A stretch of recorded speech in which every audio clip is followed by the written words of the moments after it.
Okay guys, here's my next big video. So my Disney video got hung up because I was struggling to find a good explanation for why the US economy is in free fall right now.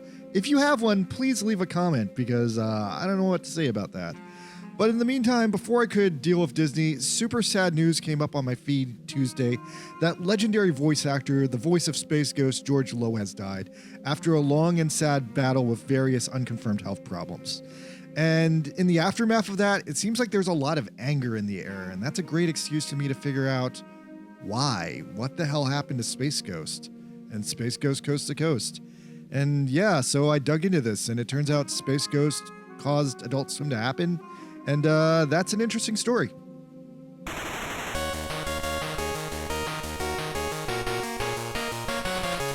Alright, if you guys are too young to remember it, once upon a time, Space Ghost Coast to Coast happened, and it was like basically the first Adult Swim show, and also kind of a crazy show in its conception, because it was like remixed cartoons talking to celebrities, and this was like before the internet. The show was a remix of a cheap Hanna-Barbera 1960s cartoon called Space Ghost and Dino Boy, kind of a 60s Batman ripoff, but in space. And they brought him back in the 90s as a talk show host for Coast to Coast. And yeah, it was pretty cool. Oh, and Dino Boy was a completely different show that they just stapled onto Space Ghost because it was too short to fill a block. But anyway, Coast to Coast was a big deal because it was the first kind of cartoon for adults that Cartoon Network had, and was some of the first lowbrow original content that they ever made. If you turned on Cartoon Network in the 90s and it was like past 9 p.m., Cartoon Network would initially just show old Looney Tunes and Hanna-Barbera cartoons all on through the night.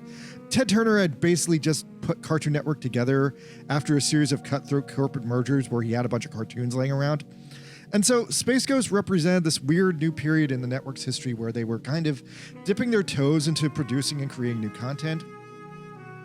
So the big initial three amigos of creating Space Ghost were Mike Lazo, the show's producer, Andy Merrill, the voice of Brak, who was the show's editor, and Martin C. Croker, the voice of Zorak and Moltar, who was the show's animator. Now, when they were first starting out, they tried a few different people to be Space Ghost, including Gary Owens, the guy who originally voiced Space Ghost on the old 60s cartoon. Send voiceover artist George Lowe. Yes! George Lowe will force him from the tower. What's up, Frimlon? Who are you? But eventually they decided to use radio legend George Lowe, who was brought in to anchor the show and be Space Ghost. And man, did that guy love being Space Ghost. Now, Mike Lazo is a really interesting piece of the story because I have conflicting reports over whether he was just the show's producer or he had already risen to be vice president of Cartoon Network, but potentially he was working as both or credited as both. Lazo's standing and social status seems to be an important piece of this puzzle, and what happens to him later is also kind of the story. As I keep digging around, I found a fragment of an article that said in 1993, Mike Lazo was initially just the head of programming for Cartoon Network, but I think at some point Andy Merrill also had that role, so yeah, there's some murky history here. Anyway, what I know is Space Ghost Coast to Coast was created by Mike Lazo after he was asked to develop a cartoon for adults, and the series was originally created by him and Merrill and Jay Edwards, who were brainstorming names after trying to create a Space Ghost marathon for Cartoon Network and trying to find things that rhyme with ghost. So, according to the history of the show, Ned Hastings took clips from the original series and reorganized them in Avid, and eventually they turned them into a talk show. Andy Merrill then took over from there and assembled the first pilot of the show in April of 1993. The pilot apparently had Denzel Washington, and Merrill was the voice of Space Ghost on this one. This pilot apparently never aired except on a DVD, but with the Denzel Washington clips removed. Then there was a second pilot where Space Ghost interviews Emma Thompson, and that one had Gary Owens, the original Space Ghost voice. And yeah, then finally they got George Lowe to do it, and I guess Owens later appeared in a cameo. Greetings, ladies, gentlemen, and aliens. I am Space Ghost. Welcome to my new show. So anyway, the series premiered on April 15, 1994. It initially aired at 11 o'clock at night on Fridays. There would be an encore showing the next day on Saturdays. Later, the program was moved around all over the place. Initially, Space Ghost was only 11 minutes long, but then later they would staple 2 episodes together to make it a 30-minute show. In the first few years, Cartoon Network would also sometimes add 1 episode of the old Space Ghost show from the 60s after Coast of Coast to also make it a half hour. So yeah, you were never sure if you were going to get a full half hour of Space Ghost or a half hour of Coast to Coast and then a half hour of the old show. But yeah, Space Ghost ended up being a huge hit for the network because there was just nothing like it at the time. MTV and Comedy Central had their shows, but like previously Cartoon Network had nothing like this, and they would just like air like really irrelevant old cartoons at night. Space Ghost ended up being a huge hit at the time because apparently there were just like a bunch of random adults watching Cartoon Network at night, and those random adults really connected to Space Ghost. So upon the success of the show, Mike Lazo, Andy Merrill, and Cartoon Network VP Keith Crawford would found Ghost Planet Industries to produce the show. In 1999, Ghost Planet would rebrand as William Street LLC and became one of the biggest studios in Georgia. Eventually, William Street was able to start up Adult Swim in 2001 by acquiring reruns of home movies, and to this day, William Street is still the main creative production house for most Adult Swim projects. When Adult Swim was just coming out, a few more episodes of Space Ghost were produced in early 2001. This was just kind of like for additional content, and I think in some ways they were thanking the show for like creating the network, but ultimately the show just kind of fizzled out as Adult Swim eventually moved on to bigger and better things. But it wasn't a total loss because most of the crew moved on to the Brak show, and then when the Brak show was canceled, they moved on to Aqua Teen Hunger Force.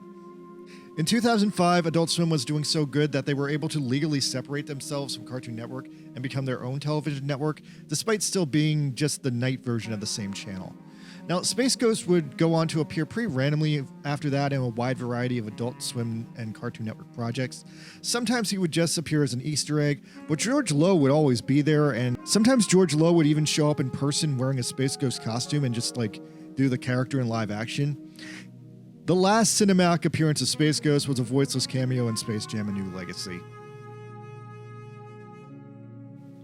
And so that's basically the story of Space Ghost, but when you dig a little deeper and go behind the scenes, the sad, darker story starts to appear afterwards. So today, as everyone was gathering around telling stories about George Lowe, I felt this like lingering darkness in the air, and I started finding these pieces of a mysterious darkness, mostly orbiting around Mike Lazo, the Space Ghost show, and Andy Merrill. The first hint at this darkness was from Eric Andre, actually. Eric Andre created the Eric Andre Show, which aired on Adult Swim, and apparently Eric Andre was super inspired by Space Ghost.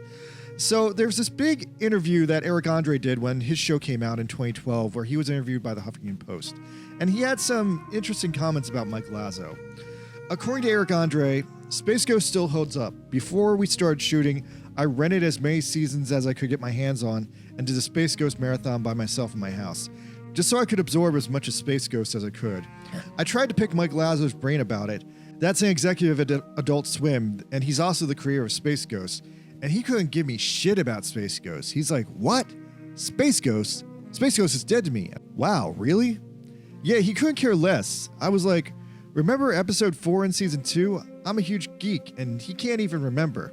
So, meanwhile, let's talk about Seymour and Croker. I'm not sure if I brought up Seymour and Croker before, but he was the animator on Space Ghost Coast to Coast, and he played Zorak and Moltar.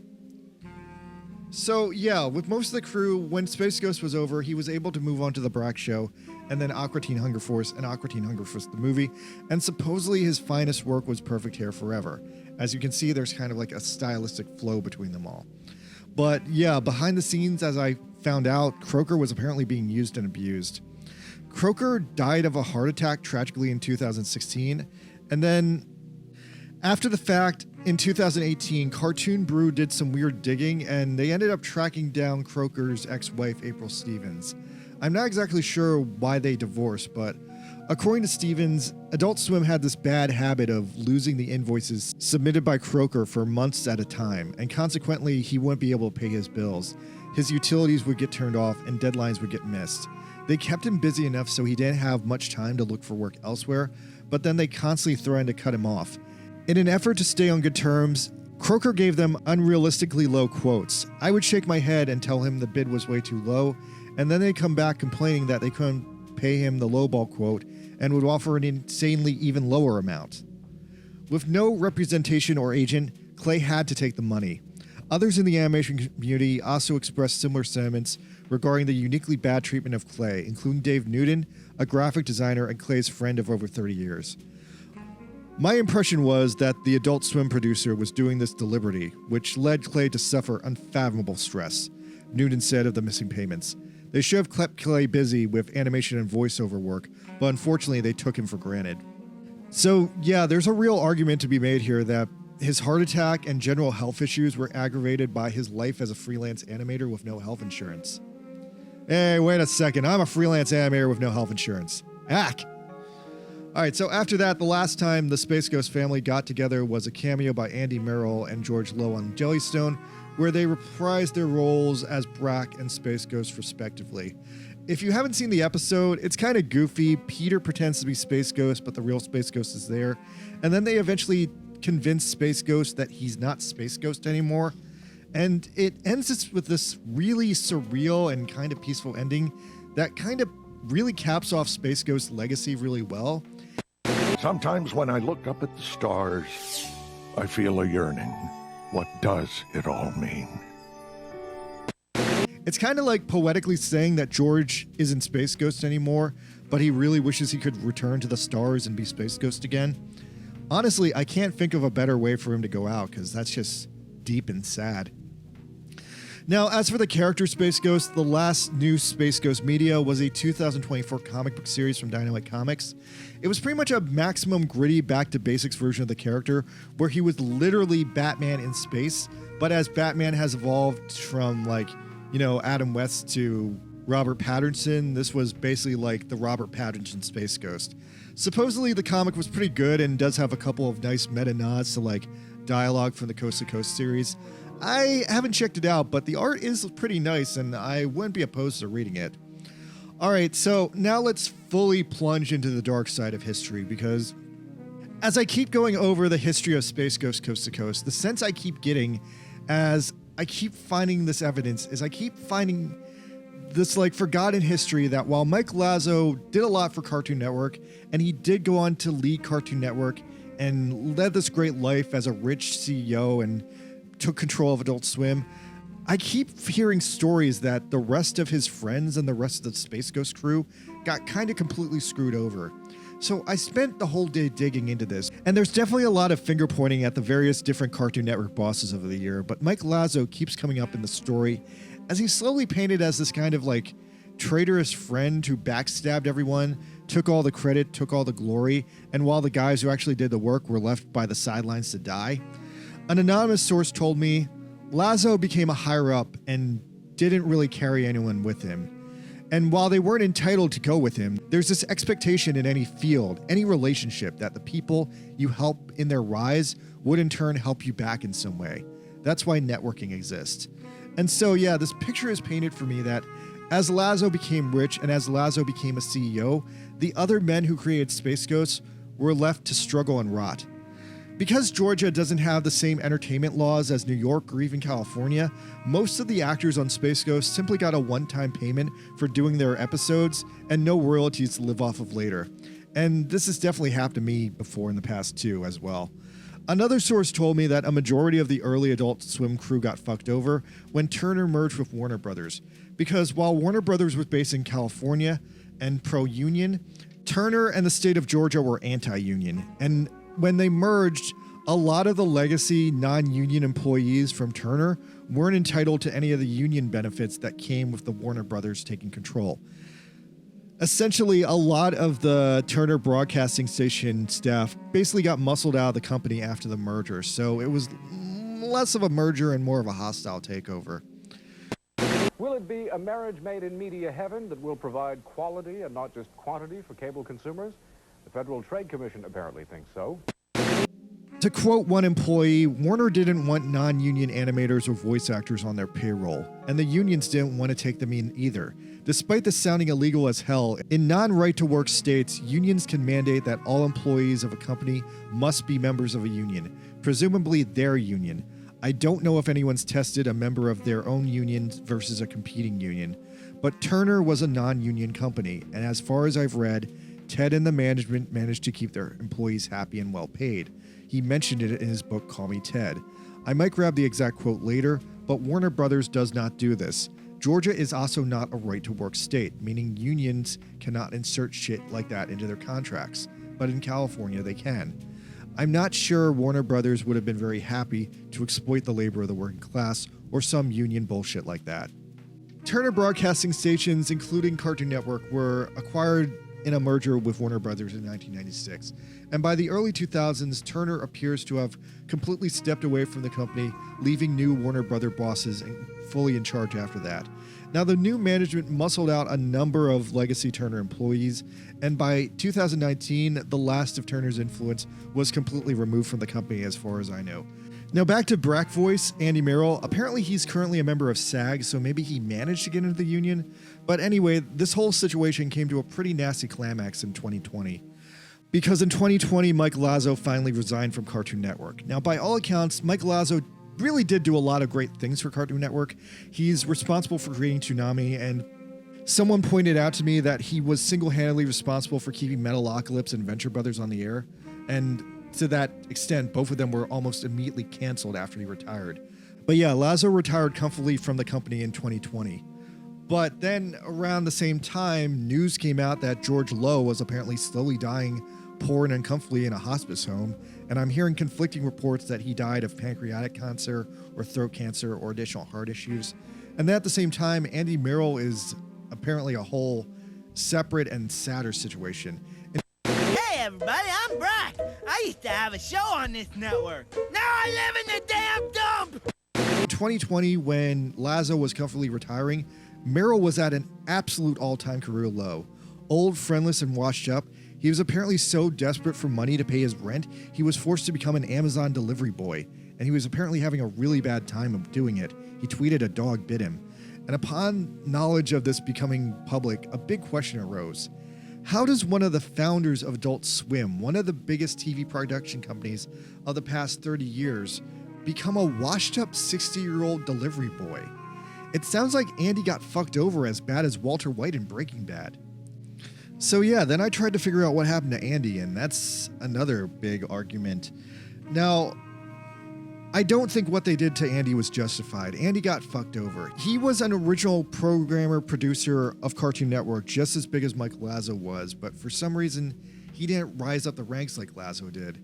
But despite that, he was supposedly the one who did more work of actually assembling and putting together shows, and there's a real argument that can be made that Adult Swim as it is wouldn't exist without him. And despite all that, nowadays he has nothing to show for it. He's literally delivering Amazon boxes to buy a can of beans nowadays. The story that keeps coming up through the sewage that I'm sifting through is Andy just didn't take advantage as much as he could, and so Lazo and the others took advantage from him. They took from him without ever giving anything back, and now he's old and fucked.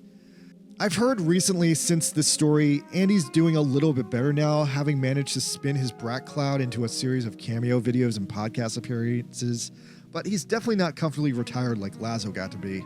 Andy Merrill is now the sole survivor of the original Space Ghost Coast to Coast gang, and I guess I just think he deserves better because I feel like he took care of us when we were kids. Back in the 90s, he was on a very famous TV show. I think people have these visions of movie stars dying alone in these gargantuan super mansions surrounded by gold, but the guys who played Space Ghost never had any of that. And at the end of their lives, it sounds like Brak, Zorak, and Space Ghost couldn't afford to pay their rent or their hospital bills. And that's fucking sad. That's how it ended for these guys. These guys were fucking great. They spawned so many shows, and there's so many people who have lived and gone rich in the shadow of Adult Swim over all these years. And that's just kind of horrible. All right, that's what happened to the guys who made Space Ghost Coast to Coast. One of them got rich and the rest of them didn't. That's kind of fucked, right? All right, I'm Buster Green. Subscribe, comment. Good night.